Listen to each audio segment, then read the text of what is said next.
Wellicht een andere setting dan u gewend bent van GeenStijl TV. We zitten vandaag op kasteel Sterkenburg nabij Utrecht. En we spreken met Douglas Murray, de schrijver van dit boek, The Strange Death of Europe. Welcome, Douglas. How were the reactions to this book? It came out in May in the UK, and it's been a best-selling book ever since. I think coming up for 3 months, past 3 months, up to 4 months now. It's been the top 10 bestsellers. It's been the #1 bestseller. It's this is for an author in many ways the most important thing. Of course, does the book sell or not? Does it actually catch on? And in Britain, at any rate, there seems to be a significant public appetite for it. I think not because of anything particularly I've done, but because this is a subject which people want to read about. They want to discuss it, and they want the discussion to be a much, much broader discussion than it has been. Much broader, because there is a lot of discussion in the UK with the Brexit and everything, and the immigration, and quite frankly, you state that Europe is killing itself. Yes, I don't think there's any other way of looking at it. I think it'd be hard to write a book today called The Resurrection of Europe, or The Regeneration of Europe. Yes, I say in the first sentences of the book, I think that Europe is committing suicide, or at least our leaders have decided to commit suicide. And then I add the rider that whether or not the European publics agree to go along with that is, of course, another matter. And but as I lay out in fairly remorseless detail in this book, it's very hard to see what other conclusion to come to about this. The book centres on the 2015 migration crisis, when Angela Merkel famously opened the doors of Europe to the world. Wir schaffen das. Wir schaffen das. And I go back to what's happened since the last war, and some of what I think will happen in the future. But if you look at just the facts, and I mean the book attempts to just set out the facts. I do relatively little editorializing or judgment making of my own. I lay out the facts. And also, if I say so myself, lay out the facts at what I regard as being the hardest. I think, for instance, if you are very concerned, as I am, about the, I think, impossible migration that we're now doing, then it's necessary to look the story straight in the face. That's why I, as well as traveling around the chancelleries of Europe and speaking to the leaders of various countries and looking at the opinion formers in each country, I also go and speak to the people who've literally just got off the boats in the Greek islands, in the Italian islands. And I think that's necessary. I think you have to look at the human face of this, the human cost, the consequences of some of the things I think will have to be done, as well as the consequences of what we're doing. So it's an attempt to depict the whole of the situation of where we are, not just of people coming, but where we are now as not just a continent, but as a culture. How is the discussion since your book was released for you in the UK? Because we have like Arnold Karskens here. I don't know if you know him. He's been to Lesbos in Greece and everywhere. And he also states, similar to what you state, getting them here, migrating, get all the refugees here, it's not going to solve the problem. If he says that, and you see the comments on Facebook or everything, you're a racist, you're a racist, while he's actually only saying you should give them support in their own region. Yes. My sense, by the way, since my book came out, is that there's been a lot less witch burning than I expected. One left-wing paper that's doing very badly these days. It could be. Didn't approve of the book. I was heartbroken, obviously, as I was expecting them to have absolutely adored it. But with the exception of that particular failing paper, the reception has been either very warm or fairly warm. You can't keep calling everyone a racist. You just can't. You can't. I mean, God knows there are some people who've tried, but 52% of the British public voted for Brexit. Are they all racist? Well, some people try to argue that. It's very hard. It's very hard to say that basically the majority of the public in Britain are all racist, fascist, Nazis. It just doesn't work anymore. And you know, it's like a currency that's been inflated too much. The people who like to call everyone who they don't agree with racist are just, they've caused hyperinflation in their own currency. They've got a Zimbabwean currency problem. Yeah. Okay, but let's talk a little bit more about migration, because all the European leaders, it looks like they're saying we need the migrants, because else our economy will fall down or will fall apart. Actually, at the beginning, of course, I go back to the 50s, the Gastarbeit, the guest workers, there was an obvious reason. There was a shortage of labour. We needed to rebuild our continent. And that was the case in this country, in Germany, and my country, in Britain. And we had them in Holland too. Absolutely. Everybody said they will go back after 10 years. And that was, by the way, that was one of the most fascinating things of recent years, was the Potsdam speech of Angela Merkel in 2010, when she made the famous multiculturalism has failed speech. One of the things she said in that speech was, you know, we expected the guest workers to go home. That's a heck of a mistake to have made, okay? That's a heck of a mistake to have made. And also I mean, some people are very conspiracy-minded on this. I'm not at all. I think the whole thing is what we call in Britain a grand cock-up. You just cocked the whole thing up. I mean, it's a hell of a thing to cock up a continent, but that's what they've done. And they cocked it up by not expecting anything to happen that did happen. So, for instance, I lay it out in remorseless detail in the book. You invite people in as guest workers. You invite in men of a certain age. You don't expect the men of a certain age might want to have wives, and if men of a certain age have wives, you don't expect they might have children, and if you have children, you don't expect they might enter the school system, and they might need health, and so forth. You can tell what a cock-up it was, because absolutely everything that happened had to be caught up with after it happened. So, for instance, anti-racism legislation had to come up because nobody thought that might be a racial issue at some point. And then you have to have the period where we say, actually, we are, you celebrate your culture inside our country, and every culture can celebrate itself, and you should remain what you are. If you're Turkish, you remain Turkish, and so on. We're not going to make you Dutch. And then we realize that actually the only people that can't be celebrated is the convener that brought all of the people together, and so there's a reaction to that, and we have the multiculturalism thing. And then we say you shouldn't lose your identity, and now we're in this position of saying, actually, you should become like us. So these are all totally different things. I mean, they're all totally different things. On the one hand, there's, and then you'll go home. And then at the end of it, it's, no, you'll become like us. It's a huge shift. Yeah. And so what I argue has happened is people have come up with explanations for something that was going to happen anyway, or that's just already happened. And that's where you get all of this, if you pardon the French, that's why you get this bullshit. You get this argument, for instance, that we need the migration because it makes us richer. Not true. Not true. At the very least, it's evens on the debate about the benefits of migration. I tend to favour the studies that show that it's actually a net economic loss for us. But even so, that then they say, okay, even if it's not an economic gain, we need these people because we are aging. We in Europe are uniquely aging, and immigrants don't age, of course. No. Immigrants come in and they're all Dorian Gray. They all just stay the same age.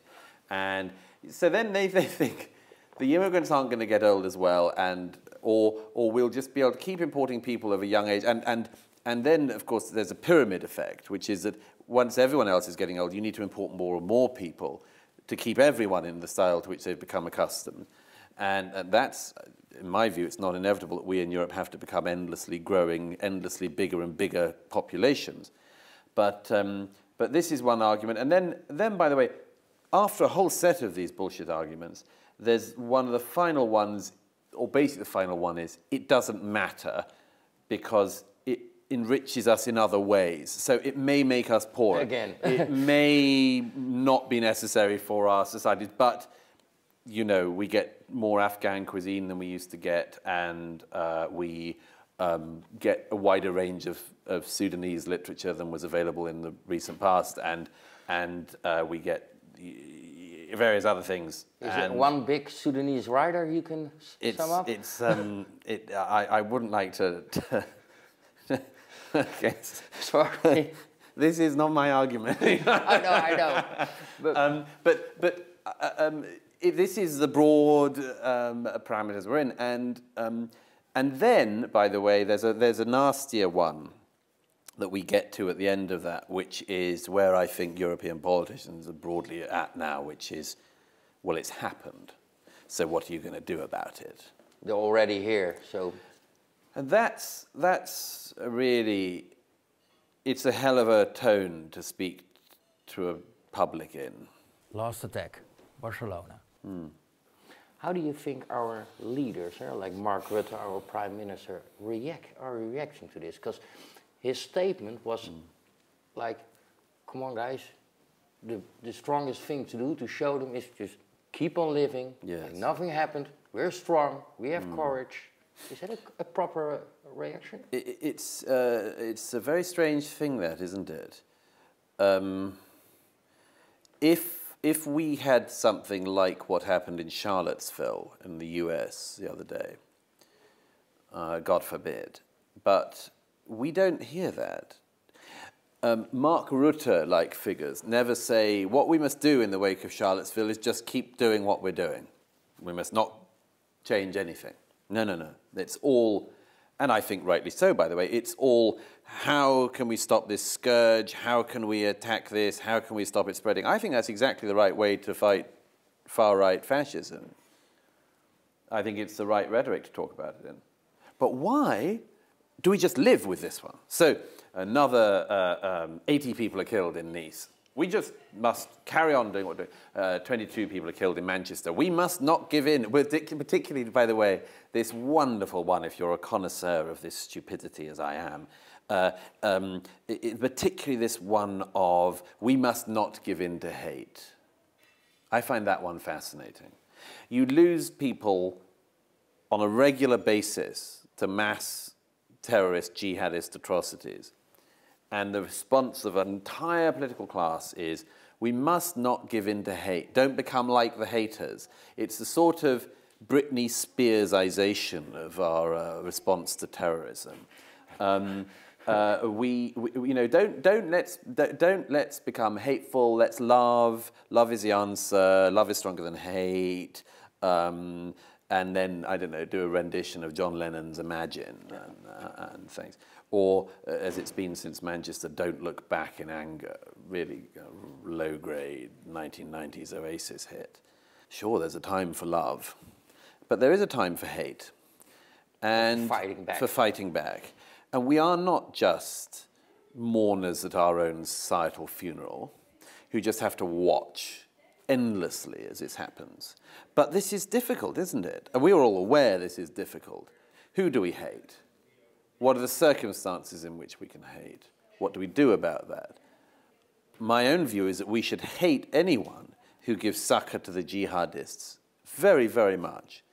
But we're also very wary. Mark Rutte, I don't blame them on this bit. Mark Rutte, Theresa May, they're wary. They worry. After the last terrorist atrocity in London Bridge, Theresa May said enough is enough. And this is a very interesting, this is the furthest she's gone, okay? And we sort of said, well, what does it mean enough is enough?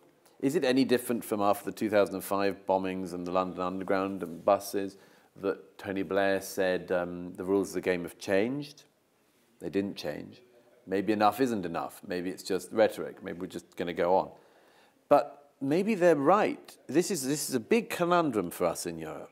Maybe they're right, because only, by the way, a couple of weeks after that terrorist atrocity in London, where a group of young Muslims, 3 young Muslims, ran around slitting people's throats in public, shouting, "This is for Allah."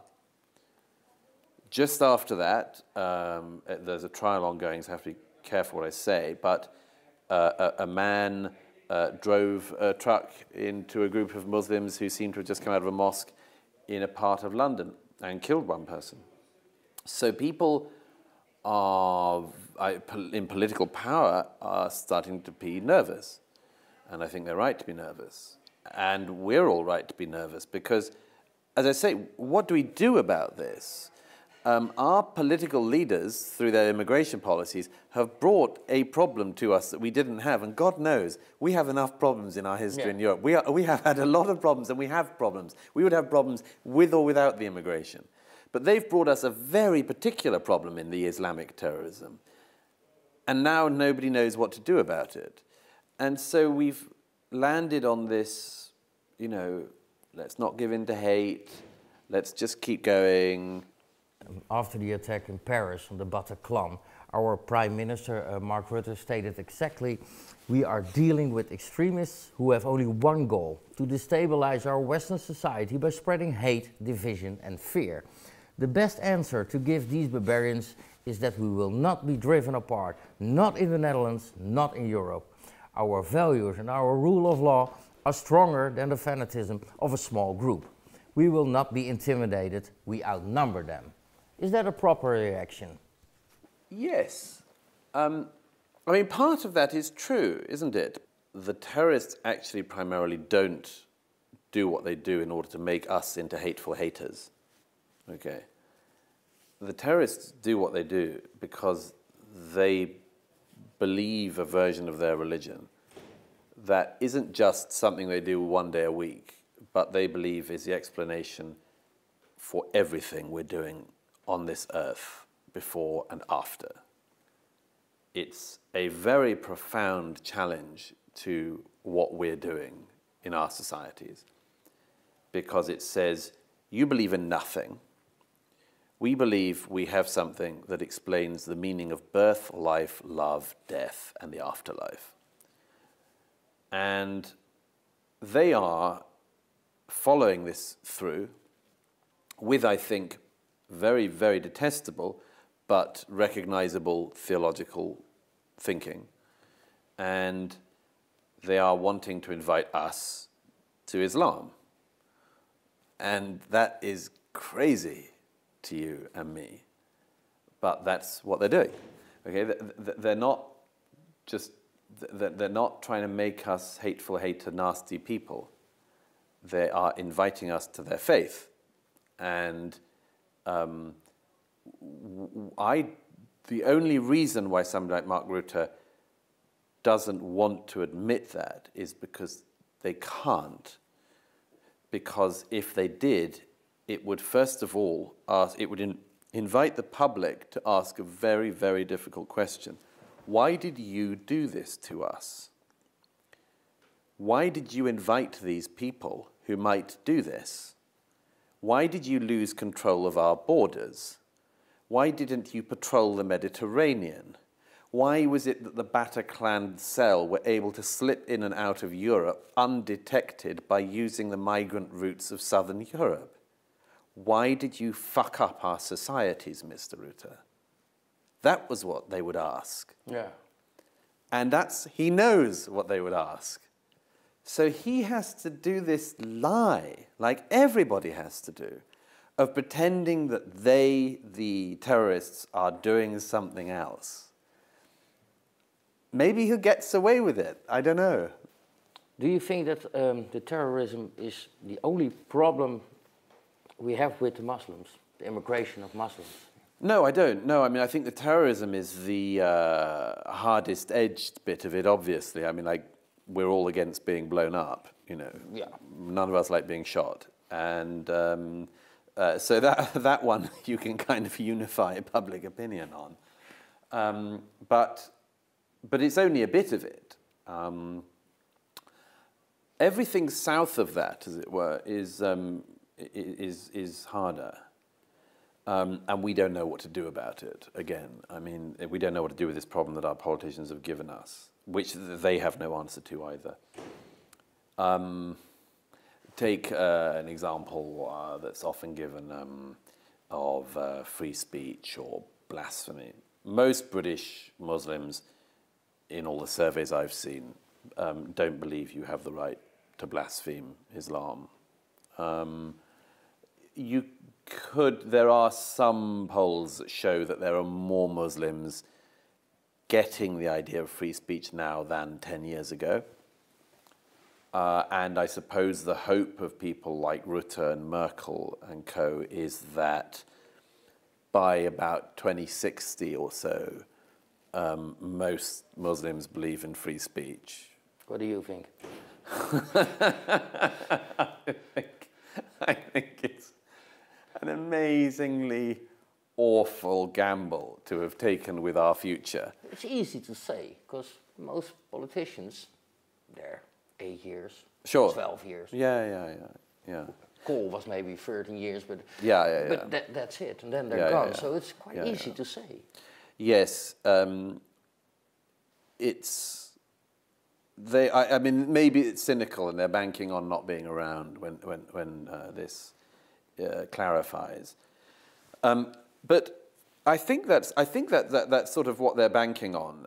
It's the same thing with things like the gay rights question, all the other liberal rights issues, which, you know, I cite because I say there are good left-wing reasons and liberal reasons for being worried about this, and I outline in the book, and there are good, as it were, right-wing conservative reasons to be fearful about this. I've got a combination of all of the above, but I mean, if you take that example, not that it's a left-right issue, but if you take the example of women's rights or gay rights, again, I mean, none of the polls show Muslims currently in Europe to be at the vanguard of either feminism or gay liberation. And there are people who say to me whenever I mention this, oh, come on, you know, look, the churches weren't great on this, our societies didn't legalize homosexuality until 50 years ago and so on. And so the basic thing is, why don't you gays just like be patient for a bit about the Muslims? And why don't you women who are worried about the anti-women stuff in Islam and from some parts of the Muslim communities, why don't you women just shut up for a bit and like stop going on about it, because they'll catch up in a few decades. Do you know what we have in Holland? Go on. For the gay acceptance for Muslims, but everyone who doesn't like gays. We make rainbow zebras, you know, where you can cross over when you're walking for pedestrians. Rainbow zebra crossings? Yeah, rainbow zebra crossings. How does this help? I dread to ask. Creating awareness. Right. Yeah. I think this really works, that when you cross over on this rainbow... On a gay crossing. Gay crossing, that when you are somebody who hates gays, that you think, right. Oh, wow, now, you know, tonight I don't punch them, but I give them a kiss. It's the most stupid thing there is. Are these gay crossings everywhere, or? Utrecht, Arnhem, really? Den Haag. You're allowed to use them if you're not gay? Yes, you are, right. But maybe Do they make you gay? I don't know. I never crossed them so far, but I can try. Have you? You are gay. I'm already gay, yeah, so I mean, I don't know. I don't know it would do any good for me. But this is. I have to say, from an outsider's point of view, it's a rather sort of charming thing about this country in your suicide. It's rather charming that you think things like that would make any difference at all. But it's sort of wonderfully Dutch. It's in my country, there was a poll last year that showed that 52% of British Muslims in Britain today want being gay to be made a punishable offence. Okay. And you've had, most prominently in Pim Fortuyn, people who've pointed this weird anachronism out a lot, and very vocally and very bravely. And it's strange to me, I have to say, that 15 years later, we're still having this discussion, and we haven't really moved forward. If you're going to invite the whole world to come in and live in your home, you're going to have to change your definition of yourself. You have to change your house rules. And we have invited the world in, and so we've had to change the rules, and we've had to change our self-definition. And the most obvious way in which we've done that is to basically concede that if you're going to keep the world in, you're going to have to define yourself as broadly as possible. And that's why we now define ourselves in societies like this one and mine as, for instance, what are your values? What are your main things? And we say, we are about tolerance. We are about diversity. We are about pluralism. you make it so broad because you need to encompass the person who's been living in Utrecht for generations and the person who just walked in yesterday. It's so wide that actually you can say that it's really defined. Yes, it's also like, what are our British values? Well, kindness. Kindness. Niceness. I mean, very few people say our main definition of ourselves is that we're shits. I mean, even the Saudis don't admit that. but the point is the follow-on from this is more of a problem. Is that if you make yourself this wide that you can encompass the entire world, your self-definition must also be commensurately shallow. It has very shallow foundations, this. So I was still wondering about the Brexit. Is this going to make it easier when you leave the EU with the radical Islam? Can they now finally... I say on the first page of my book that this is not about Brexit, and that I think that Britain suffers all the same thought diseases all of our friends on the continent, our brothers and sisters, allies on the continent all suffer. There's nothing you have in thought disease that we don't, and vice versa. We're all suffering the same problem. So the short answer is no, but I think some of us have hoped, rightly or wrongly, some people will disagree, some of us have hoped that sovereignty is at least having control, taking back control, as the Leave slogan went, will in the long run be beneficial. It will be in the long run beneficial that we actually have control of our borders. Now, we may, after getting our sovereignty back, which I hope we do, we may then elect Jeremy Corbyn to be Prime Minister, and he may exacerbate and speed up precisely the process I described in my book, and we may die first. That would be an extraordinary self-inflicted wound were it to happen. But also we may vote in a government that brings immigration back to the levels we enjoyed in the 1990s, where we had tens of thousands of people a year coming, and it worked well, and we were not a racist country or Nazis or anything. And that's possible. I think, by the way, if... So we don't know? We don't know. I have faith in the notion that, broadly speaking, sovereignty and accountability are good things. And I think in the long run they will be better than rule by the European Commission. It will take 10, 20 It will years? take time. We are going through that period of discovering that, again, that it's very hard to undo things that have been done to us for decades. And you know, we're not going to just be able to go back to our 1973 position. But by the way, just very quickly on the Brexit thing, I'm very pained about the whole Brexit thing. I was a supporter of Leave, obviously, but I do hope that people here don't interpret it in the way that some Remain people want you to interpret it, as a giant "we hate you" to our friends in the Netherlands and France and so on. It really, you know, we have had a very painful relationship with the European Union because we were tricked into it. We were lied into what it was. Yeah, but haven't we all? Sure, I think so. But we've always been the most awkward person in the room, and I think it's best to be very good friends and to be a very awkward lodger. So, you know, but... That's kind of why we like the English, because you're a bit awkward. We like the Dutch because you're nuts, you see, and you like us because we're awkward. One little message, a little tip, some advice through Holland to our Prime Minister. Should they all read the book and then it's all clear, or do you have an extra advice for us?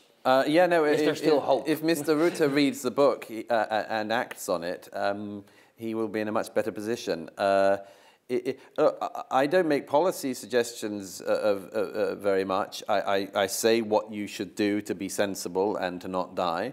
But you know, it's up to Mr. Rutte's choice as to whether or not he follows it. I hope that all European leaders take what I say to heart, but just what I most want is for them to realize the depth of the challenge I'm talking about here.